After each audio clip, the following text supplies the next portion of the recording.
하나님 감사합니다. 오늘 주일 이 저녁에 정말 날씨도 무덥고 다른 곳에 갈 수도 있는 이 시간에 하나님 전에 나와 주님 앞에 예배함으로 나아갑니다. 주의 얼굴을 기억하게 하시고 하나님께서 우리의 삶에 베푸시고 새겨놓으신 은혜를 우리가 나누고 다시 한번 상기할 수 있는 시간이 될 수 있도록 도와주시옵소서. 마른 막대기와 같은 종을 세우셨으니 하나님 이 종을 통해서 선포되는 말씀이 하나님의 나라를 확장하는 데 사용되어질 수 있도록 도와주시옵소서. 말씀이신 주님께서 걸어다니시는 예배, 살아 움직이는 예배가 되게 하실 것을 기대하고 소망하며 살아계신 예수님의 이름으로 감사하며 기도드립니다. 아멘. 제가 외모를 담당하고 있지는 않은데 그렇게 소개를 해주셔서 감사드리고, 항상 여기서 찬양 인도를 하다가 한 칸 올라왔는데 되게 느낌이 많이 다르네요. 먼저는 저희가 질문을 하나 드리고 말씀을 좀 이어갈까 합니다. 혹시 되게 자녀가 있으신 분들 한번 손 한번 들어봐 주시겠어요? 네, 감사합니다. 이 분들 중에서 내 자녀는 별로 안 돼도 된다라고 생각하시는 분들은 손 내려주세요.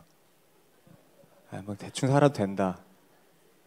들고 계셨던 분들 중에 손 내리신 분은 안 계신 것 같아요. 네, 대부분 다 내 자녀가 잘 됐으면 좋겠다라고 생각을 하시는 것 같습니다. 그 자녀들이 좋은 집에서 살았으면 좋겠고, 가급적이면 안정적인 직업을 가졌으면 좋겠고, 또 때가 되면 혼기가 차면 그때 결혼했으면 좋겠다고 생각을 하실 거예요. 좋은 부모들, 그러니까 어떠한 부모라도 나쁜 부모라도 자녀가 떡을 달라 그러는데 돌을 주고 물고기를 달라 그러는데 전갈을 줄 부모는 사실 없잖아요.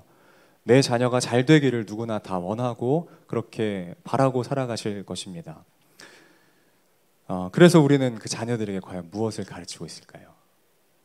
우리가 자녀들에게 어떤 것을 가르치고 있을까요?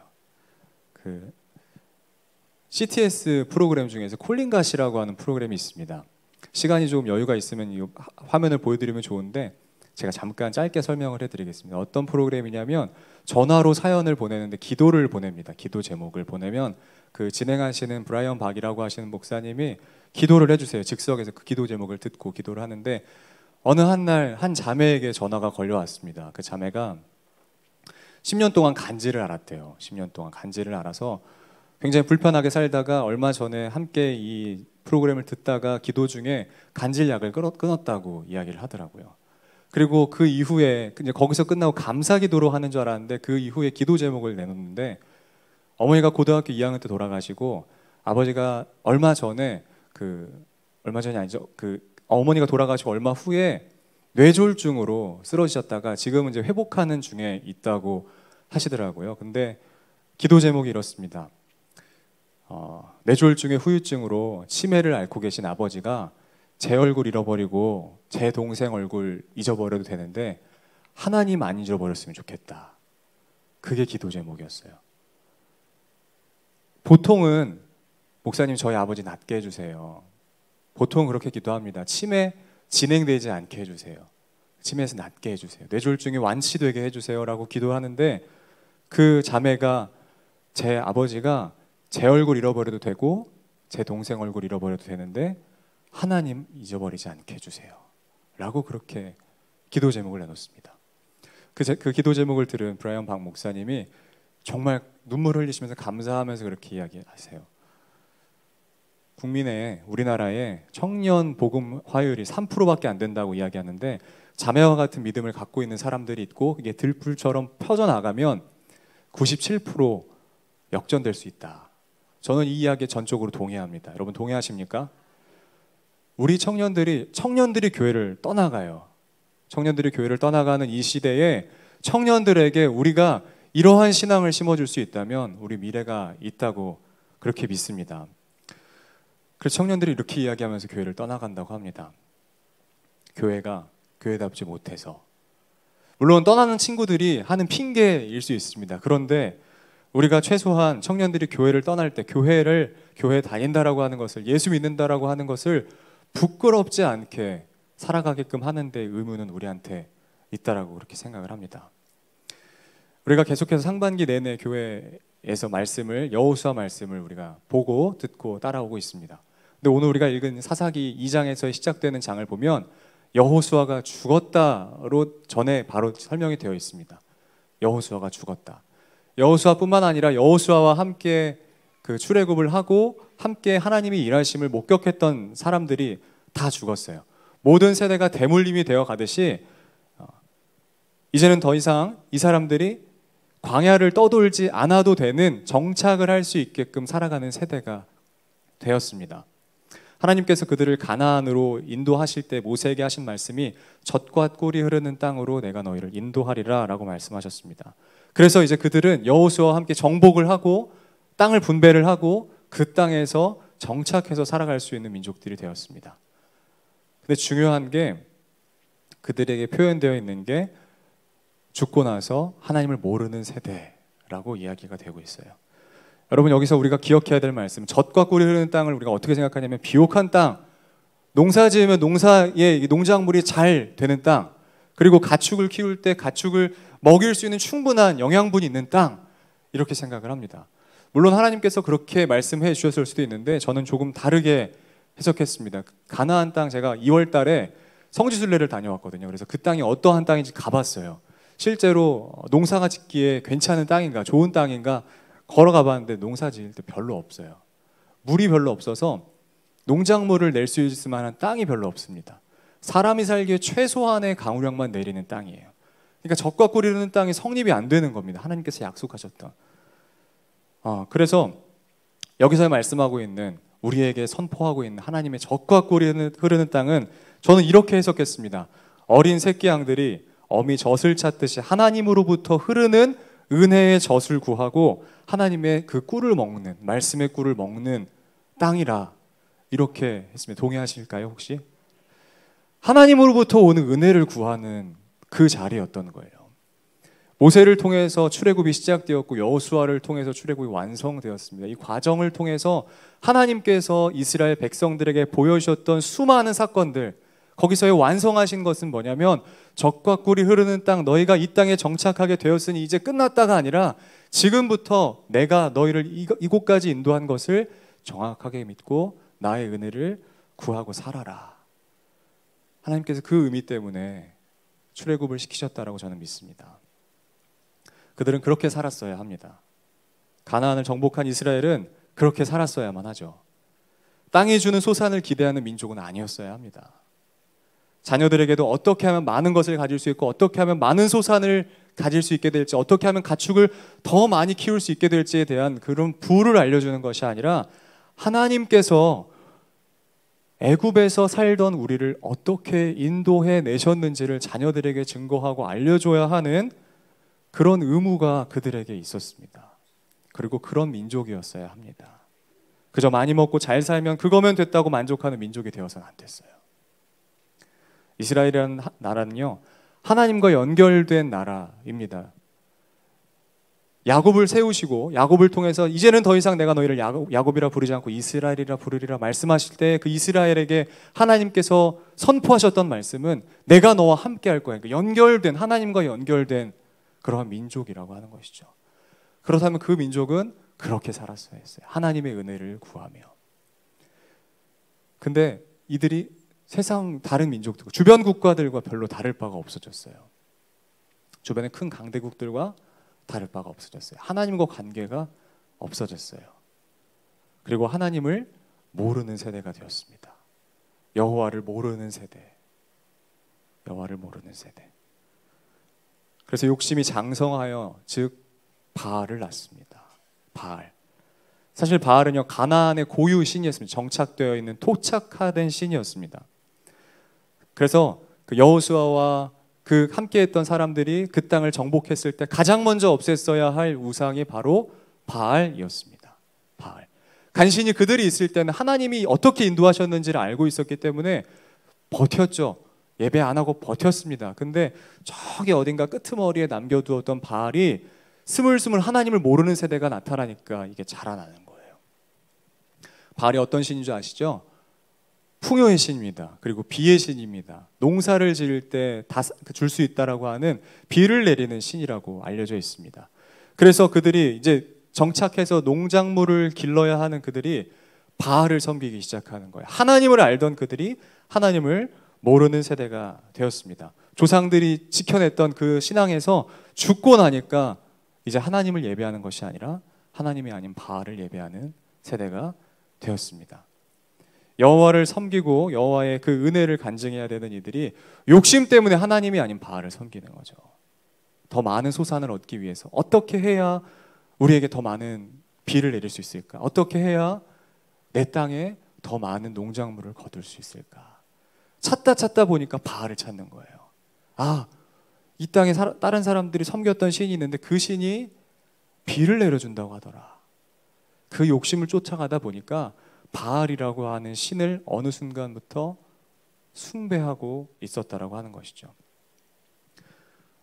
그들은 좋은 부모가 되었어야 하죠. 사실 하나님을 경험했던 세대들, 하나님의 일하심을 목격했던 세대들은 좋은 부모가 되었어야 합니다. 자녀들이 어떻게 잘 살지에 대한 것들을 설명해 주는 것보다 신앙적으로 하나님이 어떻게 일하셨는지를 증거해 주었어야 해요. 농사법이나 가축을 어떻게 하면 더 크고 더 살찌게 키울 수 있을지가 아니라 밤에는요 별을 보면서, 그리고 낮에는 모래알들을 보면서, 그 땅에 모래가 수많은 모래가 있는데 모래알들을 보면서 아브라함으로부터 시작된 하나님의 은혜를 자녀들에게 알려주었어야 돼요. 얘들아, 아브라함이라고 하는 우리의 조상이 있는데 하나님께서 그 조상을 선택해서 이스라엘이라고 하는 우리를 세우신 거야. 그리고 하나님이 우리를 어떻게 이 땅까지 인도해 주셨는지 아니?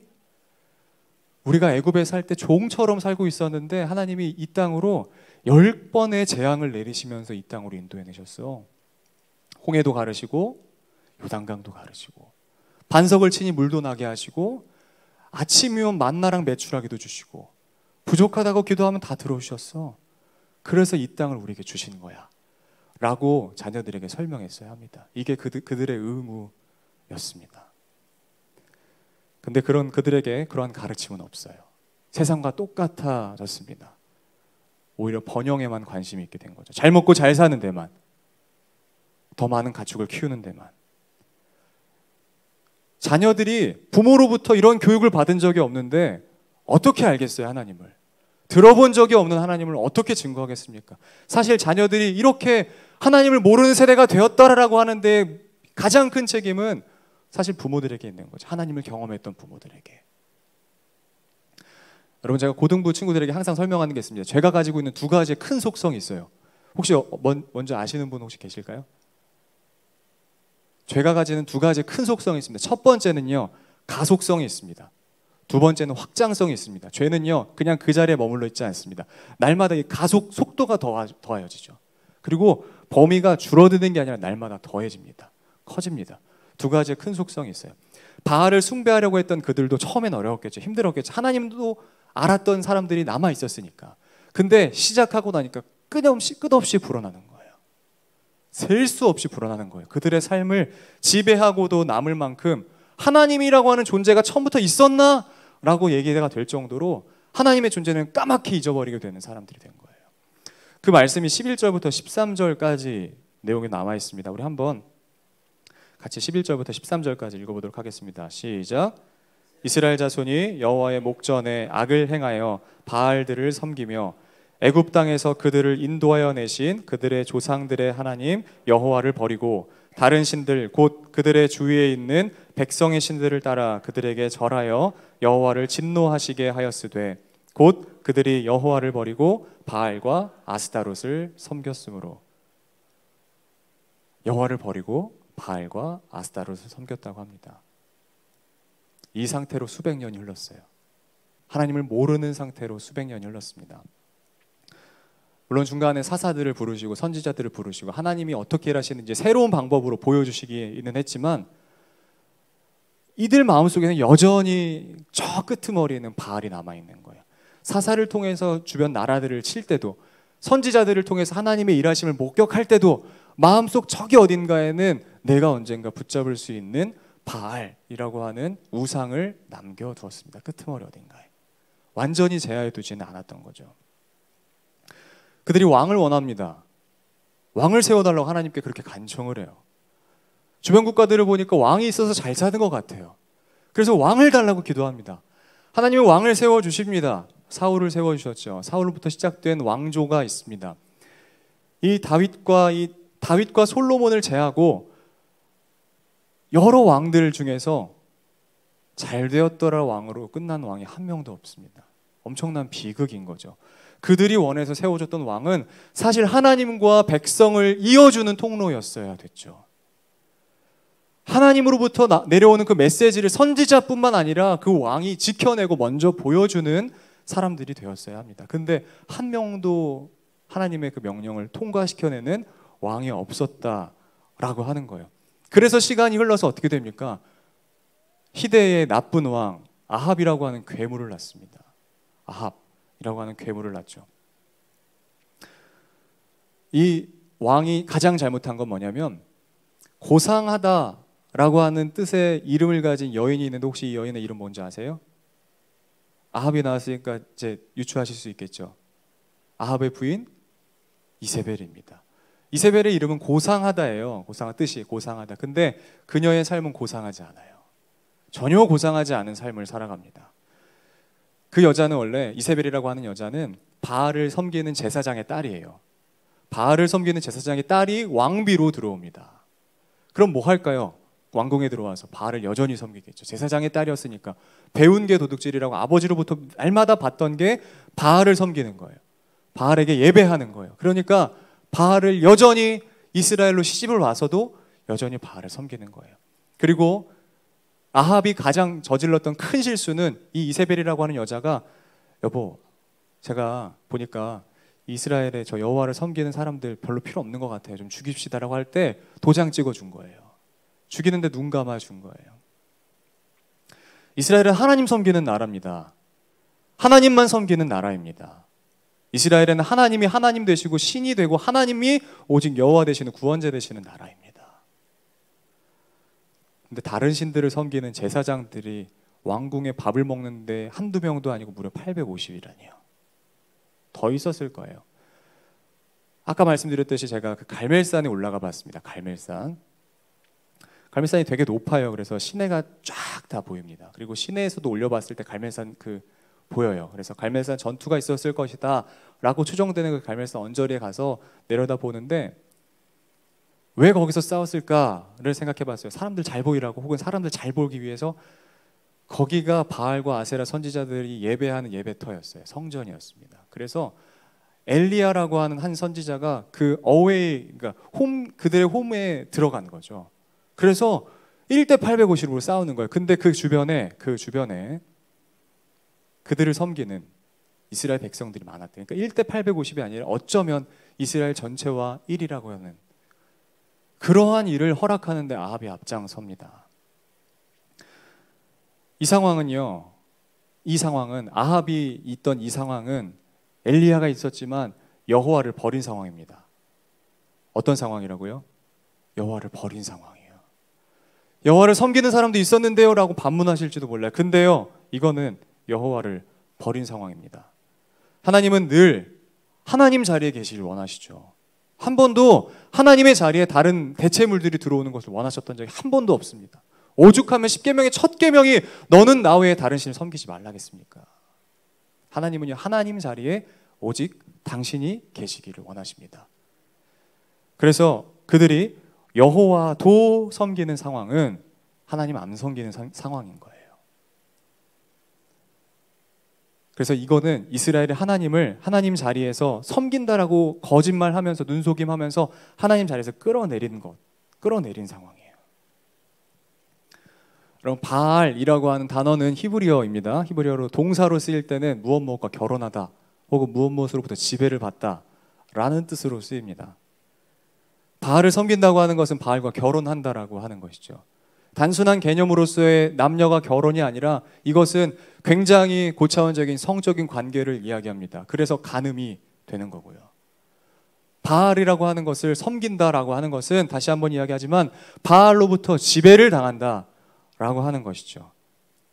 여러분, 이스라엘이 그런 존재입니까? 이스라엘이 바알로부터 지배를 당해야 하는 존재입니까? 그리고 이스라엘이 바알과 결혼해야 하는 존재입니까? 우리에게 실마리를 주시는 말씀이 있어서 함께 보도록 하겠습니다. 호세아 2장 16절에서 20절까지 말씀입니다. 우리 함께 읽어보도록 하겠습니다. 시작. 여호와께서 이르시되 그날에 내가 나를 내 남편이라 일컫고 다시는 내 바알이라 일컫지 아니하리라. 내가 바알들의 이름을 그의 입에서 제거하여 다시는 그의 이름을 기억하여 부르는 일이 없게 하리라. 그날에는 내가 그들을 위하여 들짐승과 공중의 새와 땅의 곤충과 더불어 언약을 맺으며 또 이 땅에서 활과 칼을 꺾어 전쟁을 없이 하고 그들로 평안히 눕게 하리라. 내가 내게 장가들어 영원히 살되 공의와 정의와 은총과 긍휼이 여김으로 내게 장가들며 진실함으로 내게 장가들리니 내가 여호와를 알리라. 하나님께서 우리에게 장가드신다고 표현하고 있습니다. 우리는 바알과, 이스라엘은 바알과 결혼해야 되는 대상과 존재가 아니라 하나님과 결혼해야 되는 대상이라고 하나님께서 말씀을 통해서 알려주고 계십니다. 이스라엘은, 그리고 여러분, 저와 여러분들은요, 그런 존재입니다. 바알과 결혼하고 바알과 관계를 맺는 존재가 아니라 하나님과 결혼하는 하나님의 유일한 신부입니다.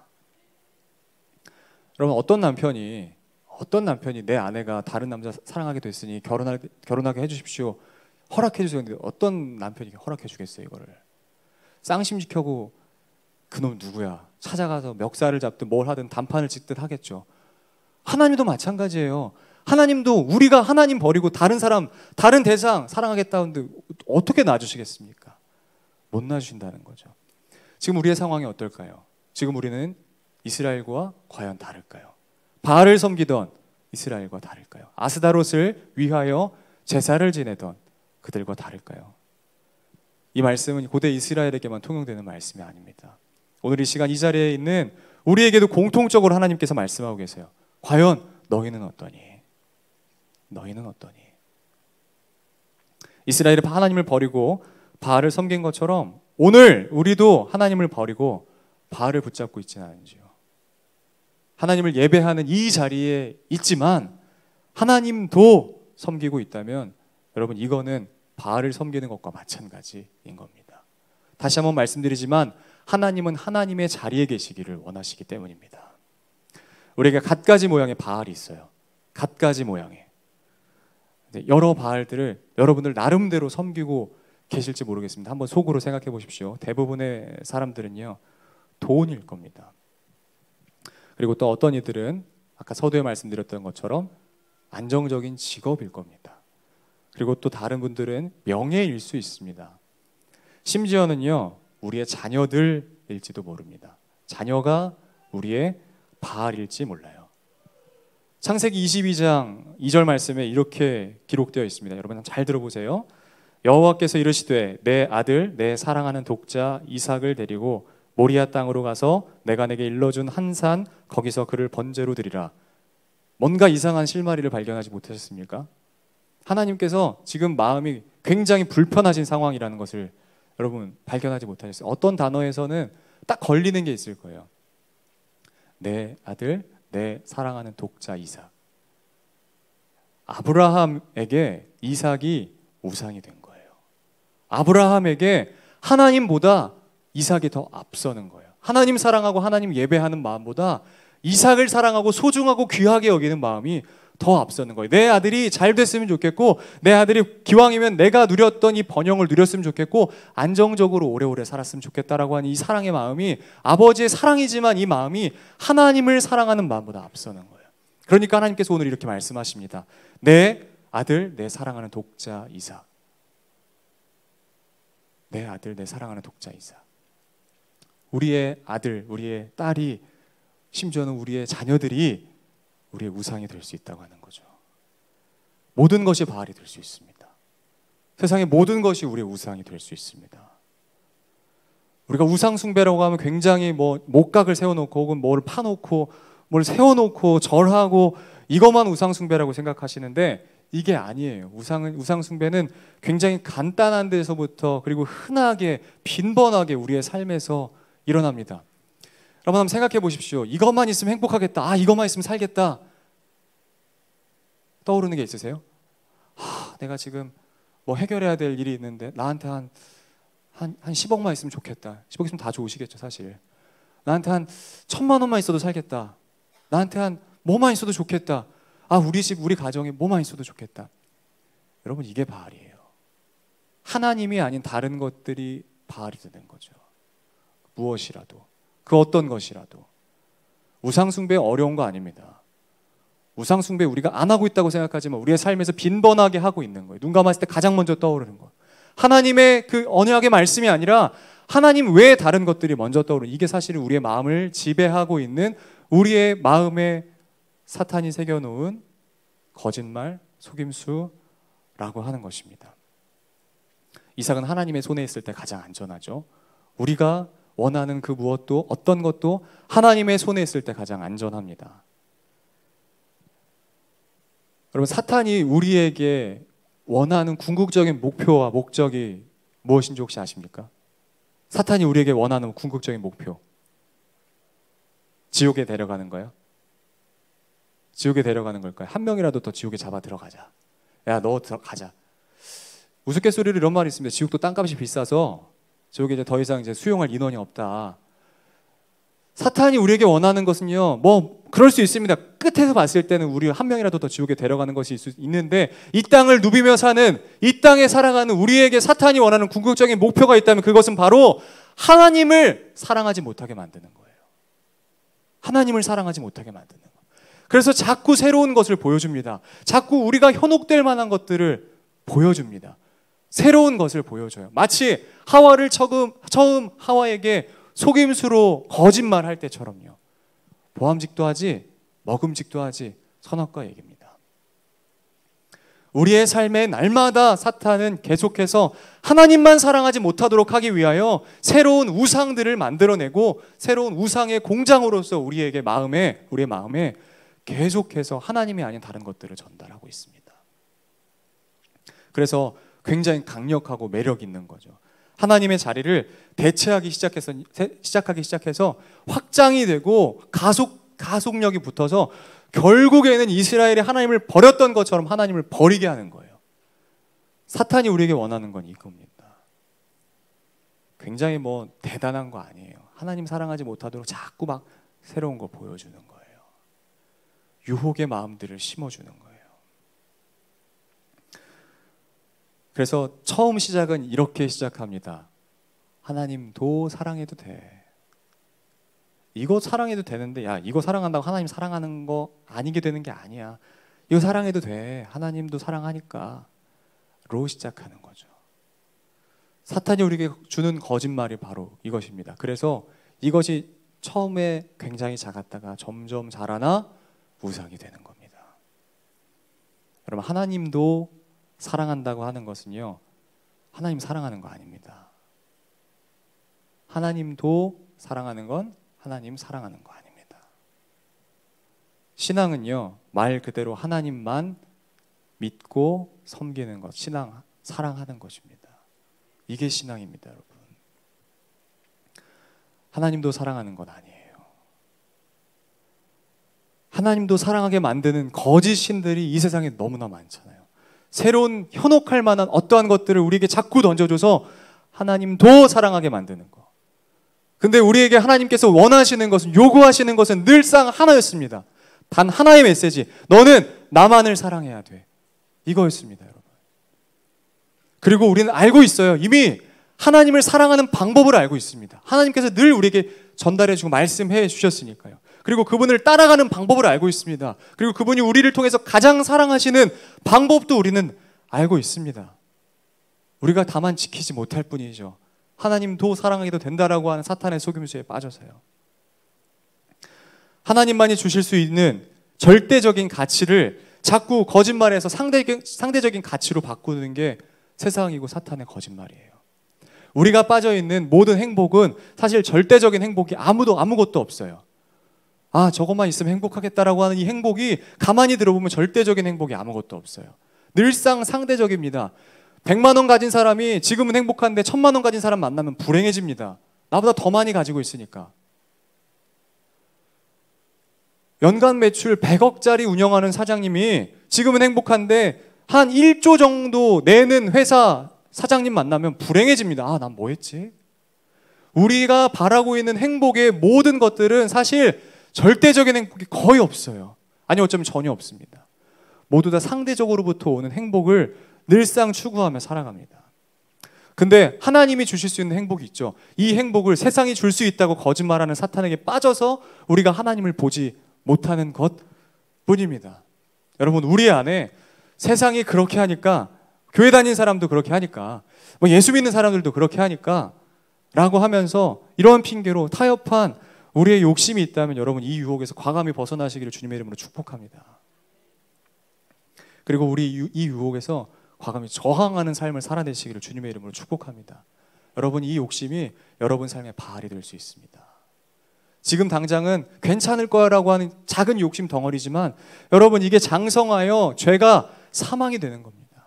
하나님을 보지 못하게 하는, 하나님을 사랑하지 못하게 하는 죄로 연결이 된다라고 하는 것입니다. 사탄의 방법으로 여러분 신앙생활 하지 마세요. 그렇게 신앙생활 우리 그렇게 안 했으면 좋겠습니다. 오늘 하나님께서는요, 우리에게 이런 신앙생활을, 이런 신앙 고백을 하기를 원하고 계십니다. 그리고 우리가 하나님만 사랑하는 방법을 찾기를 원하십니다. 그 어떤 것도요, 하나님의 자리를 대체할 수 있는 건 전혀 없습니다. 어떤 것도 없습니다. 하나도 없습니다. 오직 하나님만이 하나님의 자리에 계실 수 있는 것이죠. 이러한 신앙 고백을 요즘 제가 자주 하고 있는데 좀 띄워주시겠어요? 여러분, 한번 같이 읽어볼까요? 읽겠습니다. 시작. 세상의 모든 것을 제하고 나니 남는 것이 하나님이 아니라 하나님을 빼면 이 세상에서 그 어떤 것도 무의미합니다. 여러분들의 고백이 되었으면 좋겠습니다. 저와 여러분들의 평생의 고백이 되었으면 좋겠습니다.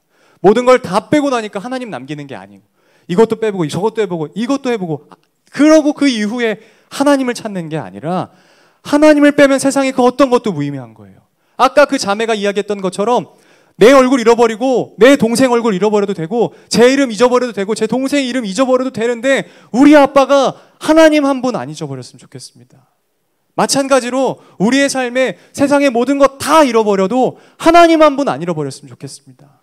하나님이 없으면 제 삶은, 제 인생은 무의미합니다. 이 고백이 우리의 고백이 되었으면 좋겠어요.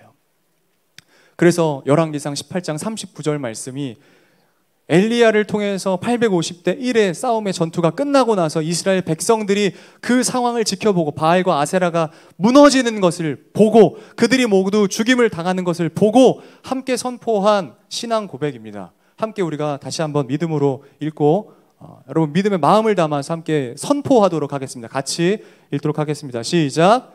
모든 백성이 보고 엎드려 말하되 여호와 그는 하나님이시로다. 여호와 그는 하나님이시로다 하니, 여러분들의 고백이 되었으면 좋겠어요. 여호와만이 우리의 하나님이십니다. 하나님만이 우리의 하나님이십니다. 세상이 자꾸 우리에게 바알을 세우게 하고 자꾸 아세라를 새기게 하고 새로운 어떠한 우상들을 만들게끔 만들어내지만, 보여주지만, 현혹될 만한 어떠한 것들을 자꾸 갖다 대지만 하나님만이 하나님이십니다. 하나님만이 우리의 주님이십니다. 여호와십니다. 이 고백이 저와 여러분들의 고백이 되었으면 좋겠어요. 우리의 모든 공상과 마음을 빼앗는 거짓 바알, 거짓 신들을 오직 하나님만 사랑하는 사랑으로 몸부림치는 것을 여러분 삶으로 살아내셨으면 좋겠어요. 그리고 이게 나만을 위해 사는 것이 아니라 이 처절하게 살아내는 모습을, 싸워내는 모습을, 고군분투하는 모습을 여러분들 자녀분들과 함께 해내셨으면 좋겠습니다. 이게 자연스럽게 그들에게 신앙의 교육이 되는 것이고 그들이 놓지 않을 하나님을 향한 신앙이 될 줄로 믿습니다. 그들과 함께 살아내 보십시오. 그래야 우리의 신앙의 미래가 있어요. 그들에게 좋은 돈, 많은 돈 주고 좋은 건물 세워줘서 야 여기서 예배, 이게 아니라 그들이 어떻게 하나님을 믿어야 되는지, 그들이 어떻게 하나님을 따라가야 되는지, 내가 지금 어떻게 이 힘든 이 세상 가운데, 오늘 하루 버티기도 힘든 이 세상 가운데 어떻게 신앙을 지켜내고 있는지를 자녀들과 함께 집에서 고민하시고, 여러분 교회는 일주일의 삶에서의 이 예배가 증폭되고 터져 나가는 겁니다. 축제로서.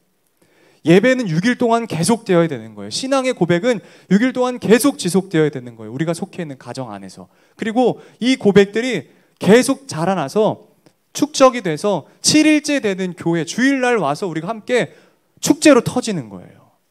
여러분 이런 가정들이 여러분들 한 분 한 분들의 가정들이 되었으면 좋겠습니다. 우리 주님 사랑하기 때문에 기꺼이 거절해내실 수 있는 바알들 세우기 쉽습니다. 하지만 바알들 거절해내는, 사랑하기 때문에 거절하고 하나님만 사랑하는 방법으로 여러분 살아내십시오. 여러분의 고백이 이 고백이 되었으면 좋겠어요. 제가 이 말씀을 준비하면서 사실 이 말씀을 나중에 언젠가 금요철야 때 하려고 준비했던 말씀이에요. 나중에 언젠가 해야겠다, 꼭 해야겠다. 근데 주셨던 마음이 이거였습니다. 우리의 삶에 너무나 만연해 있는 만몬, 물질이면 다 된다, 잘 살게 되면 된다 라고 하는 이 마음이 사실 자녀들에게 어떻게 거절시킬 수 있을 것인가, 우리가 어떻게 교육해내야 될 수 있을 것인가, 교역자의 마음으로 고민했더니 답이 안 나옵니다. 하지만 부모의 마음으로 고민하니까 답이 나와요. 삶으로 보여주면 되겠더라고요. 매일 삶에서 내가 돈을 많이 갖는 게 행복한 게 아니고 하나님을 갖는 게 행복한 거구나를 자녀들에게 보여주는 게 이 삶을 이룩해내는 가장 고귀한 방법이고 고결한 방법이고 유일한 방법이겠구나.